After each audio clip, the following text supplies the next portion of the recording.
Labai works on a concept called the couple. Basically, it's two levers linked at a single fulcrum, the elbow lock. And it doubles the foot-pounds of torque you can generate when compared to a single-arm lock. There's more than enough force to flip an opponent to the mat or dislocate his elbow. By using the twisting motion of the torso to drive the strike, the business end of the hardwood fighting stick can quickly accelerate to more than 25 miles per hour. On contact with the skull, the energy is enough to cause a depressed fracture. It's the same injury-producing force as being hit in the temple by a hammer. Balayage Pumali relies on something called a flexion moment imparted to the neck to do damage. An average man's neck can withstand about a 140 foot-pound flexion moment. Beyond that, soft tissue and even vertebrae can be crushed. By bringing your weight down fast, this move could easily deliver twice that amount of force. And it wouldn't just end a fight, it could leave your opponent paralyzed or dead. With the elbow locked, the opponent's forearm becomes a lever and his elbow a fulcrum. Any force applied to his wrist is more than doubled by the mechanical advantage of leverage. By jerking hard on the arm, you could easily hyperextend the elbow. The same kind of injury that you'd sustain falling hard onto your outstretched arm. By getting close, the opponent's neck is exposed. But because of the close range, the hand doesn't generate a huge amount of force. It's enough to stun, but probably not enough to cause severe injury. But replace the hand with a weapon, a stick or a knife, as you would in combat, and this could become a kill shot. Unlike most kicks that land with the side, ball, or top of the foot, the Gastrizin uses the heel to deliver the blow. This alignment of the heel, ankle, lower leg complex channels some 2,000 pounds of force into the opponent. More than enough to break a baseball bat. The higher you can lift your opponent in this move, the faster he'll hit the ground. It's not just your force working against him. His acceleration due to gravity can mean his head hits the ground with a 3,500-pound impact. On a hard surface like concrete, this is more than enough to cause a serious brain injury. First, the opponent's arm works as a lever to optimize your control. Second, your own back serves as a pivot point for the throw. The strength and stability of your back allows you to throw a much heavier opponent than in a move that requires you to lift him. This move uses your opponent's arm as a lever working against him. The greater the torque on his shoulder, the greater the pain inflicted. And exceeding the joint's normal range of motion causes more than just pain. The soft tissue, muscles, and the bone can all be seriously damaged by this pressure. The goal of this lock is to stretch the tendons at the top of the foot to the breaking point. The strongest tendons have a tensile force threshold of just over 400 pounds. Applying any more pressure than that can tear the tendons from their base or snap them in two.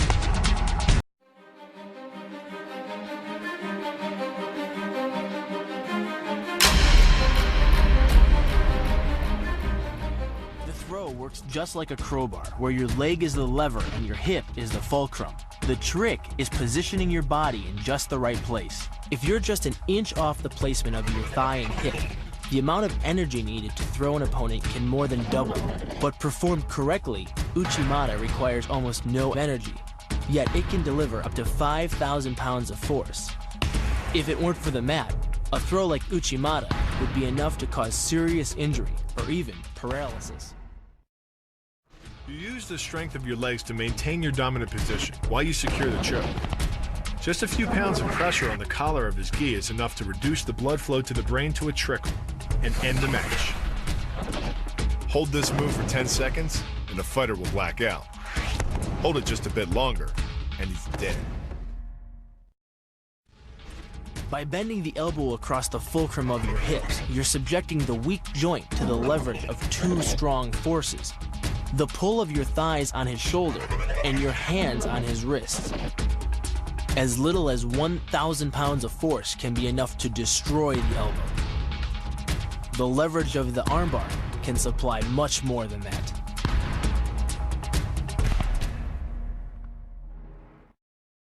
The sacrifice throw is a simple lesson in conservation of energy. The stronger the opponent attacks, the further he gets thrown. It works like a catapult, where your opponent's momentum supplies the counterweight. The faster he's going, the further he's going to fly, and the harder he's going to land.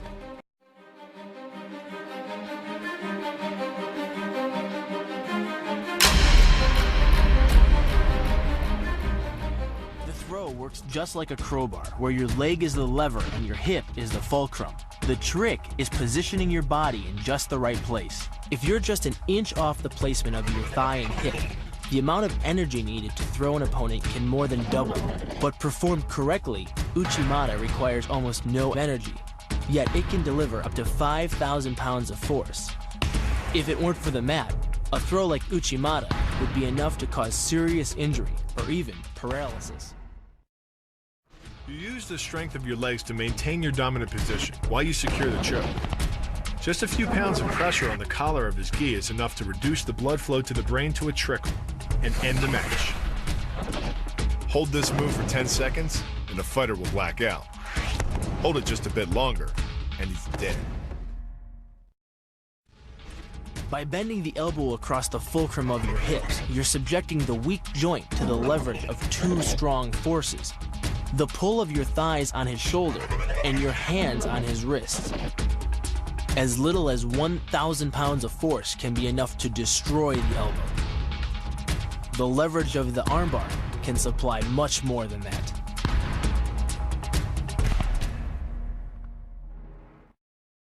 The sacrifice throw is a simple lesson in conservation of energy. The stronger the opponent attacks, the further he gets thrown.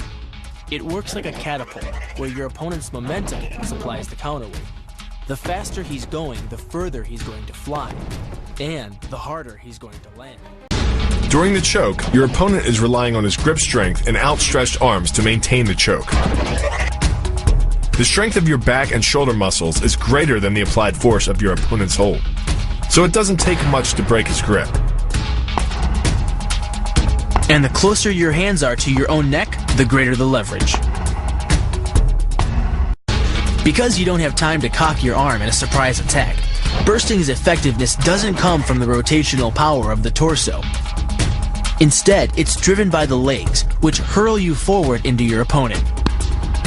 Both the block and the strike land with 300 pounds of force, more than enough to collapse the windpipe or fracture the delicate bones of the face. It's essentially an elbow strike from another martial art, Muay Thai. But because the metal doesn't deform on impact, like human bone, every ounce of power is channeled directly into your opponent's face. With the twisting motion of the torso generating the force, and the stiff metal of the M16 providing the impact, it's enough to shatter a cheekbone or break a jaw. The disarm is basically a judo wrist lock and uses many of the same principles. By pulling your attacker forward as you turn, he loses his balance, giving you control of his wrist. The barrel of the gun then becomes a lever, allowing you to take the gun. Because you are using the muscles of your torso, which can deliver up to 10 times more force than the muscles of the wrist, the disarm works against an opponent who is much stronger than you.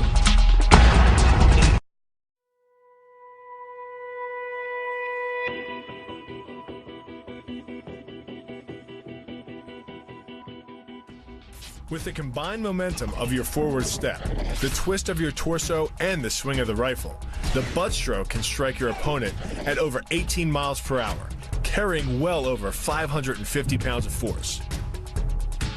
That's enough to drive a 16-penny nail through nearly 2 inches of pressure-treated wood. Add a follow-up slash and thrust with a bayonet, and the butt stroke becomes a real killer. But the real damage from the knee bar doesn't come from gravity. It comes from leverage. Once the knee is locked, your hips act like a fulcrum, and his leg acts like a lever, multiplying any force you apply. So even though the ligaments and tendons around the knee can sustain 1,700 newtons of force, the knee bar can load a lot more than that, enough to completely destroy the joint. To do that, the Marine pushes his opponent at a location above the center of mass, while using his sweeping leg to create a tripping point, which is below his opponent's center of mass. Once the loss of stability has occurred, gravity does the work and the damage. On the ground and on his back, your opponent is now vulnerable to any number of finishing strikes. Working much like a nutcracker, your forearm and biceps apply pressure to your opponent's carotid arteries. Located on either side of the trachea, these two arteries are the only way to get blood to the brain. It can take less pressure than squeezing an orange to stop the flow of blood to the arteries. And with no blood flow, the brain shuts down almost instantly. Fight over. By taking control of your opponent's leg, you turn his hip into a pivot point. And there are two forces being imparted about the pivot point, one by the arm above and one by the sweep below. These forces act as a couple, resulting in your opponent's rotation that slams him right to the deck. And given the speed of rotation and the force of gravity, that impact could cause permanent injury.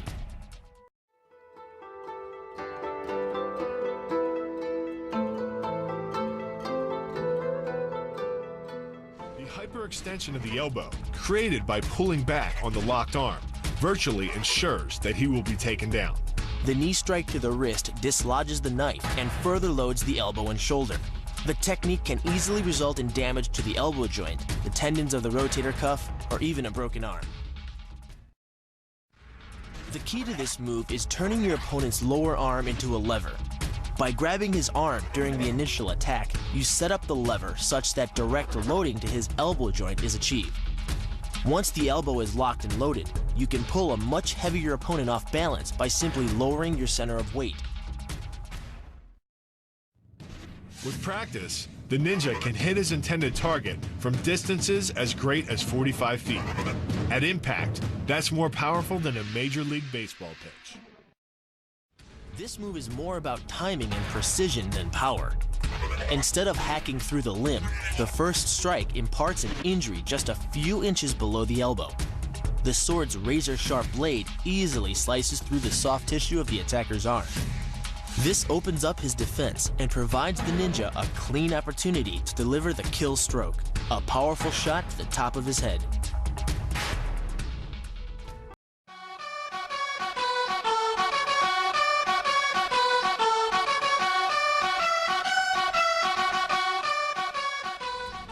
By grabbing the wrist, you provide hundreds of pounds of additional leverage. This reduces your opponent's ground weight by half and allows you to more easily knock your opponent off balance. The rotation of the hips then amplifies the power of the leg sweep. Coupled with the wrist grip, you are in complete control of your opponent's body. Leaning back slightly and driving the knee up utilizes the full power of the thigh, and the foot accelerates up to 16 miles an hour in just 1/4 of a second. That's twice the acceleration speed of a Porsche.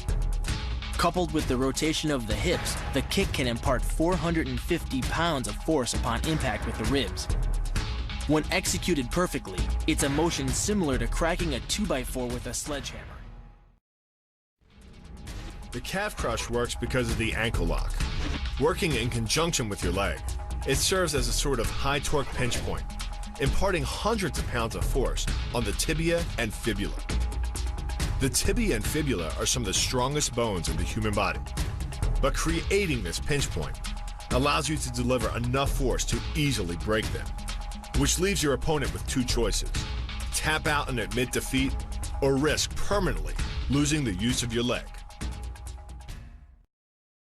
The key to the scissors takedown can be found in the move's name. Throwing your legs around either side of your opponent, one high on the torso, the other just in the crease of the knee, provides you with a lever on either side of his body. It's literally like a piece of paper between two blades of a scissor, only instead of slicing through paper, you're using a combination of potential and kinetic energy to cut through your opponent's center of gravity. The downward force exerted on his gi pulls your opponent across his tipping point. Along with your body weight, you generate enough instability in your opponent to drive his body to the mat, like a child tossing around a rag doll. The hip throw capitalizes on the body mechanics of both you and your opponent. Thrusting your hips into your opponent's waist creates a pivot point around which his arm is the lever. With your legs between his, you've created a center of gravity significantly lower than your opponent's.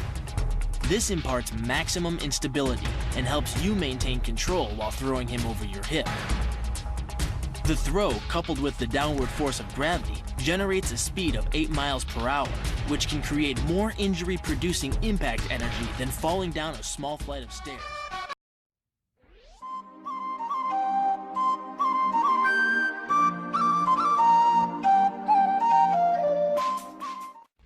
This roundhouse kick is designed for maximum impact. With the powerful muscles of the thigh yanking the tendon over the knee, the foot accelerates from 0 to 21 miles per hour in just 1/3 of a second. Combine that with the reinforced shoe, and this kick can drive the nose bone back up into the brain. In this move, the forward propulsion of the hips, combined with the piston motion of the lower leg, can send well over 700 pounds of force directly through the rigid bone of the heel. This impact won't just knock an opponent down. The force is enough to permanently damage his kneecap. It's aimed at the largest gland in the human body, the liver. A direct hit won't just bring an opponent down. It can rupture the gland, causing severe internal bleeding. But the liver is well protected by the rib cage, so the kick must be accurate to within ½ an inch. This move uses the same principle as a throw in judo, off-balancing your opponent and then using his momentum to send him down. But it's much more aggressive. The sweep here is actually a strike to one of the most sensitive areas of the body, the Achilles tendon. Leading with the near arm, the first jab travels the shortest distance to the opponent. So what it lacks in force, it makes up for in speed. The second punch, utilizing both the twist of the shoulders and the forward momentum of the kick, can carry over 4 times as much impact.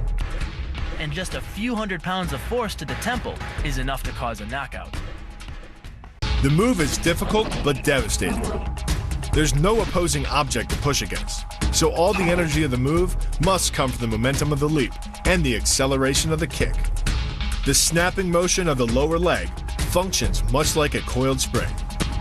When unleashed, the kick reaches impact speeds of 20 miles per hour and delivers up to 400 pounds of force to the opponent's chest. The key to this synergy of speed and power is punch technique, punch location, and punch frequency. With your elbows tucked in behind your fist, the energy of each punch is maximized. And because the punch is delivered to your opponent's core along a center line, the more directly that force is transmitted to his body. The effect is similar to that of continually slamming a battering ram against a door. No matter how strong, it can only sustain so many blows before it collapses. This kick is all about speed. The further the foot travels, the greater its acceleration, and the more dangerous a weapon it becomes. Powered by the muscles of the hip flexor and the quadriceps, by the time your foot reaches your opponent's throat, it's traveling nearly 40 miles per hour. That type of speed yields over 1,000 pounds of force, enough to puncture the Adam's apple and crush your windpipe. The power of the takedown is derived from the simple mechanical advantage you hold over your opponent. By wrapping up his striking leg at the upper thigh, you've placed your opponent in what's called conditional stability. If he remains stationary, he could technically maintain his balance indefinitely. But by driving him backward and initiating a sweep of his other leg, you've added 2 destabilizing factors, and the loose center of gravity simply cannot hold. The tornado kick is a study in controlled chaos. A quick spin confuses your opponent. Then one knee is thrust into the air, launching your entire body high enough to fire a powerful kick. The momentum generated by your body weight rotating freely, combined with a powerful hip thrust, creates a devastating blow of over 700 pounds of force upon impact. More than enough to permanently damage the hyaline cartilage that protects the larynx and spinal cord. What makes this combo so effective is the momentum behind it. Powered by the running start and the most powerful muscles in the body, the quadriceps, The initial kick lands at 15 miles per hour. The second kick creates 3 times the injury-producing energy as the first, delivering over 650 pounds of force. That's like taking a shot from a sledgehammer to the face, more than enough to score a knockout and rearrange some facial features. The axe kick draws its power differently than most kicks. Once your foot reaches the apex above your opponent's head, your body's momentum, combined with the ease of downward acceleration due to gravity, can reach speeds over 20 miles per hour. That's enough to generate more than 550 pounds of force at the point of impact, easily breaking the nose or shattering the clavicle.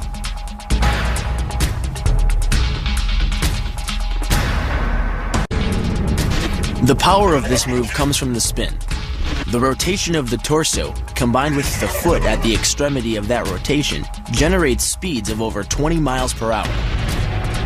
By the time the heel connects with the solar plexus, it is traveling 60 miles per hour and transfers over 450 pounds of force, enough to break ribs and even damage internal organs.